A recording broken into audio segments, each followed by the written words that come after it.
In this video, Cliffe Knechtle debates Satanist who claims he is Antichrist. Do you know who I am? I recognize your face. I'm sorry I forget your name. I'm the Antichrist. You're the Antichrist. I have a lot of issues with the Bible. Yeah. I didn't read it because I'm nominally Catholic, but I didn't go to church, thank God, right? Right. I went to Sunday school for a summer. I learned how to name all 84 books of the Bible. I got 84? With Old and New Testament, that's what I remember. Okay. Like, they had us each week, Genesis, Exodus, Leviticus, Numbers, Deuteronomy, or whatever. And we got candy. We could do it, and then at the end, I could name them all. Yeah. So thank you, because I'm learning things or whatever. But I opened up the Bible at one point randomly, and I read some horribly misogynist stuff in it, right? Yeah. And so this whole the document, it's to protect, it's to enshrine, not finding the right word, the patriarchy, right? And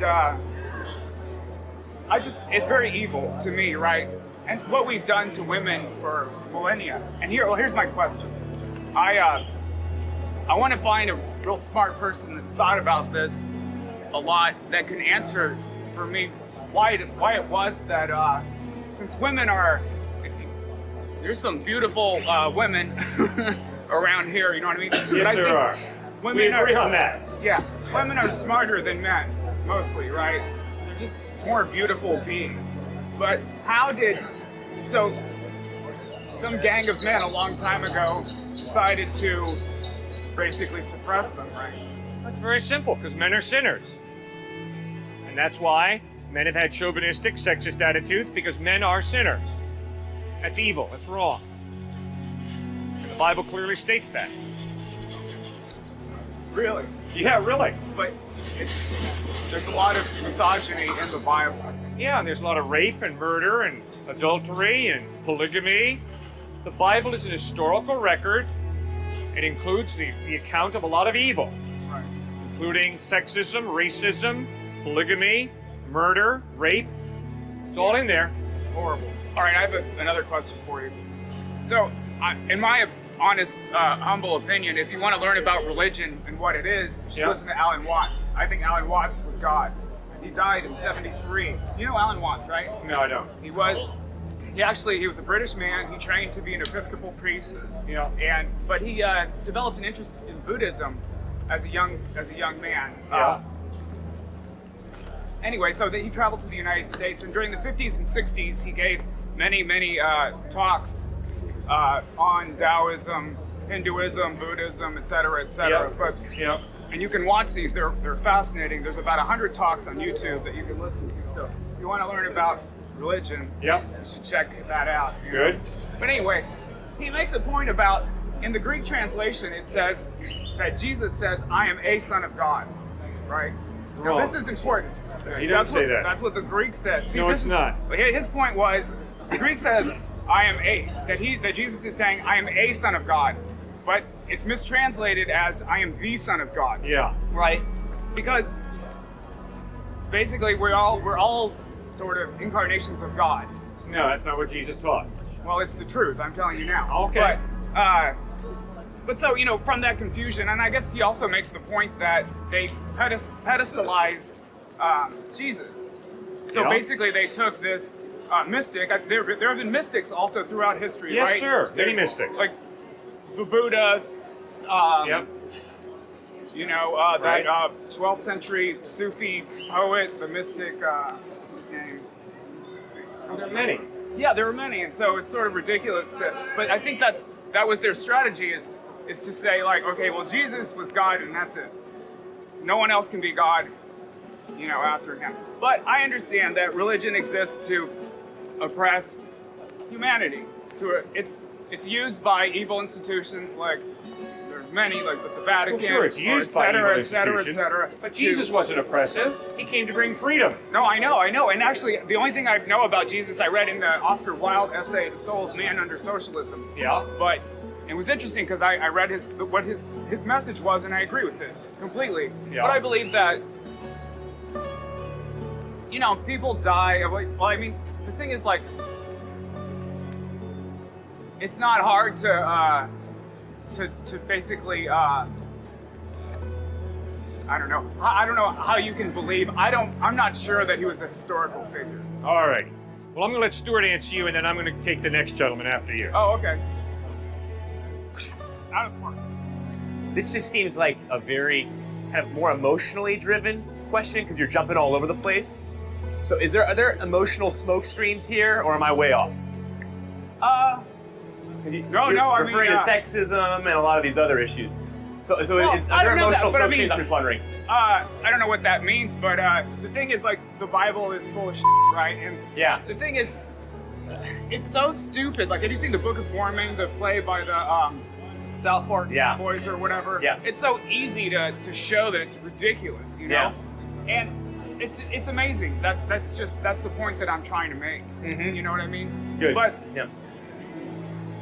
I mean, I don't know. Like, how do all these men, these pastors, and all this shit, like, how do you justify the misogyny?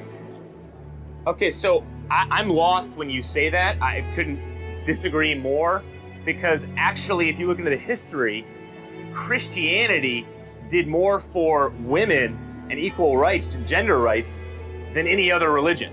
So I don't know where exactly are you referring to 1 Timothy when it talks about women shouldn't speak in church? Is that what you're referring? Like, what are you referring what to? I'm saying, what I said earlier was that I opened the book up at random and read some, and I can't. Speak up a little bit. Unfortunately, I can't quote. I'm sorry, I don't remember like. But you can't come out here and start making claims that the Bible is sexist, and you don't even have one passage to go by. Yeah. Well, I mean, it is. I mean, I wasn't hallucinating. Yeah. You know what I mean? Like. Yeah, because there's female leaders in the church throughout the entire New Testament, right? And they've only allowed females. No, I have many friends who have their senior pastors are women. I know, and that's only in very recent history, in the last 30 years or so, or I don't know, but you tell me. But it's very, very recent, right? But okay, yeah. Yeah, this is the patriarchal. So I'll keep going. Culture. Okay, we'll stay on the sexism topic then. Yeah. I still think there's a serious emotional smokescreen here, but maybe I'm wrong. But okay, sexism in general. Why in the world would women be the first ones to go to the empty tomb of the resurrected Christ? Why would the gospel writers put that in there? Because immediately that's elevating women to be the first ones to see a dead man who claimed to be God, risen from the dead. So their validation of that fact is higher than man's in every way. Is that sexist? I don't believe that. I mean. Okay, well, that's just what the scriptures say. Yeah, but see, let's go back to that. The earlier gentleman. So that's validating women. That's one. The earlier gentleman was saying, keep going. There was that disagreement over like which book you should trust.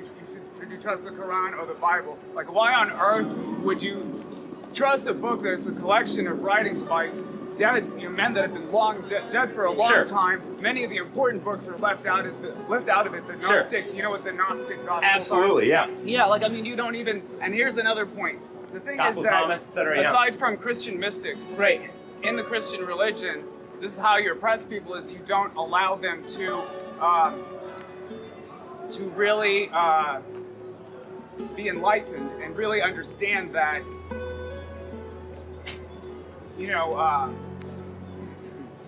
I guess that's the thing. Like, it's just putting people's minds in a little box, that they can't escape out of, whatever. Yeah. I mean, like, so why are they? Okay, so we'll talk about freedom since you're going there.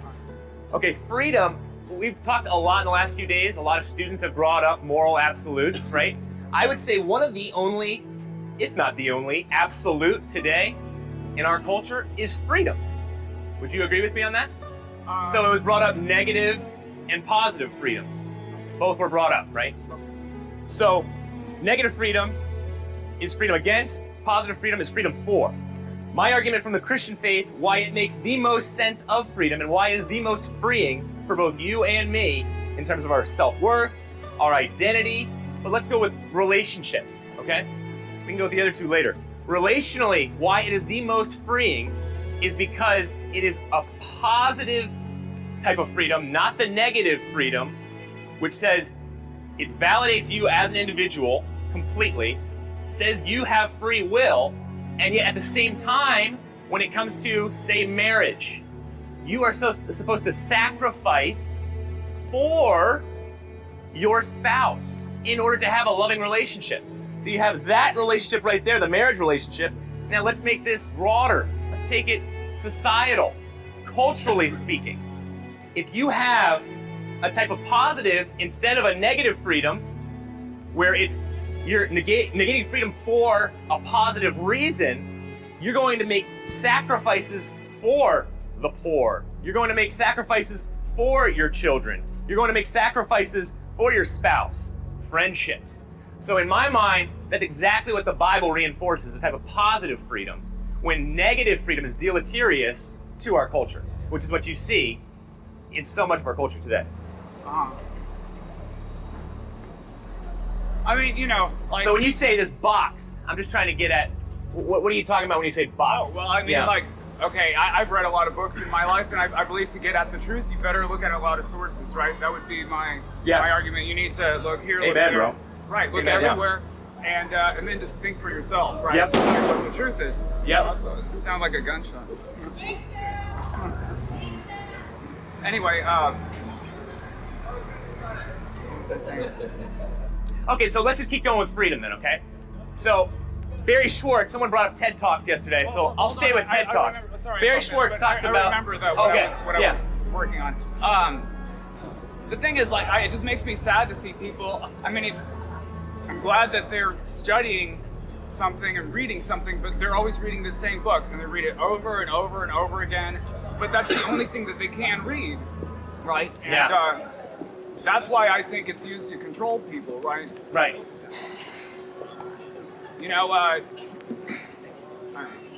That seems pretty obvious to me, right? Like, you are restricted, really, from looking in other places. Yeah. Yeah, exactly. That's why I try and pull from as many external sources that I possibly can. I don't just look at the Bible. That would be a little narrow-minded. You're exactly correct. So, but again, why I still want to get at, where is your kind of more anger coming from? Because you called yourself the Antichrist when you stepped up here.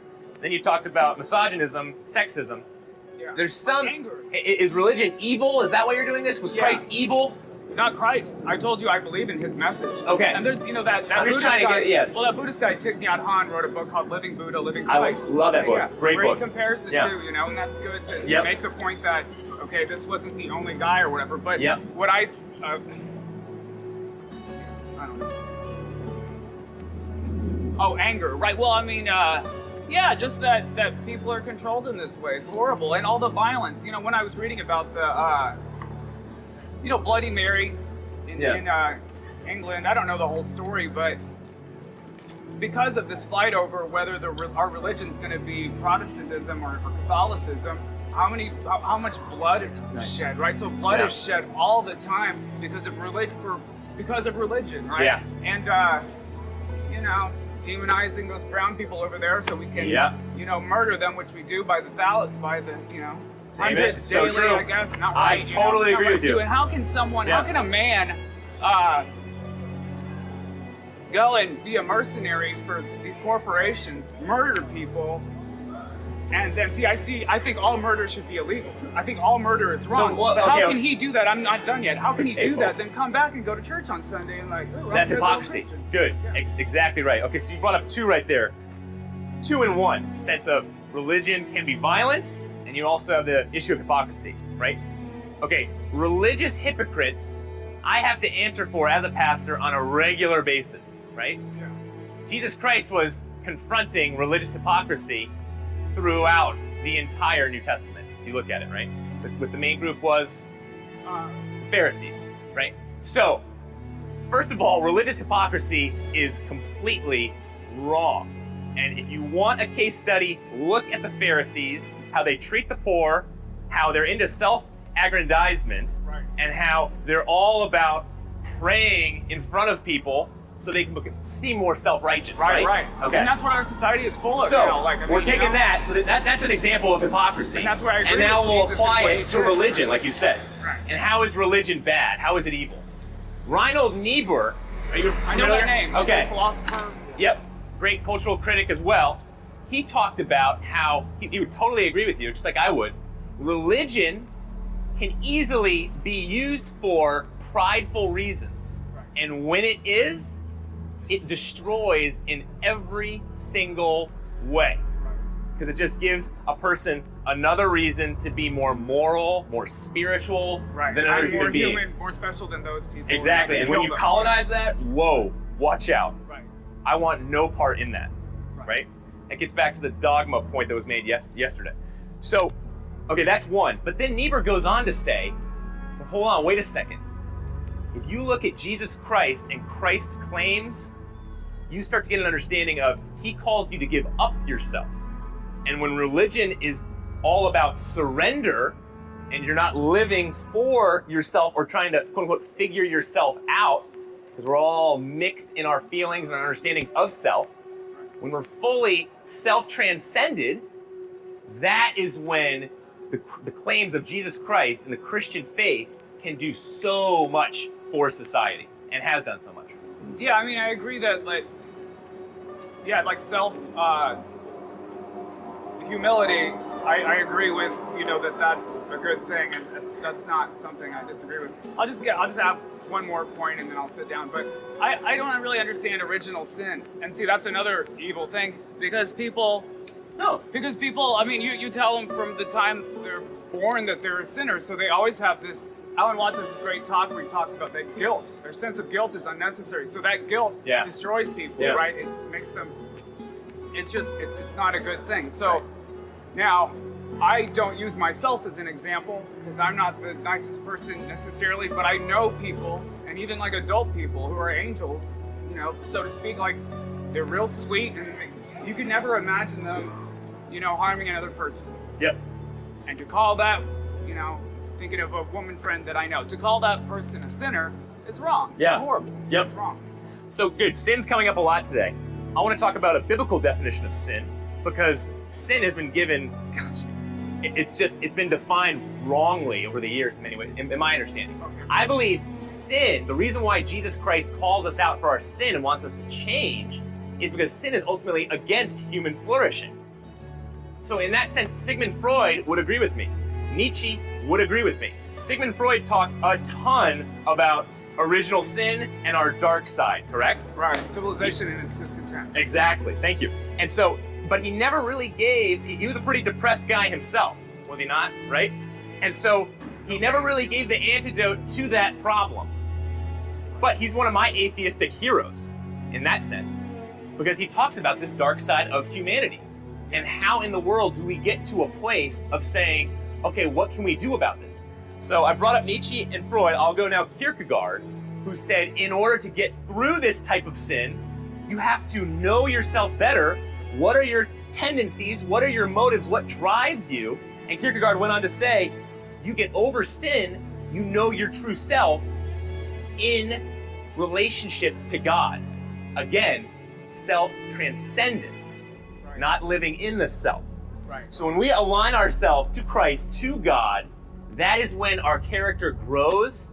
That's when we can change. Right. I'll go back to my Alcoholics Anonymous friends that I've been doing a lot of work with lately. Yeah. When they start to surrender their own self-interests and make sacrifices, transcend the self, they see tremendous healing in their own mental health and relational health. No, and I agree with that. I've been going to AA recently, and I kind of seen the philosophy or whatever. I agree.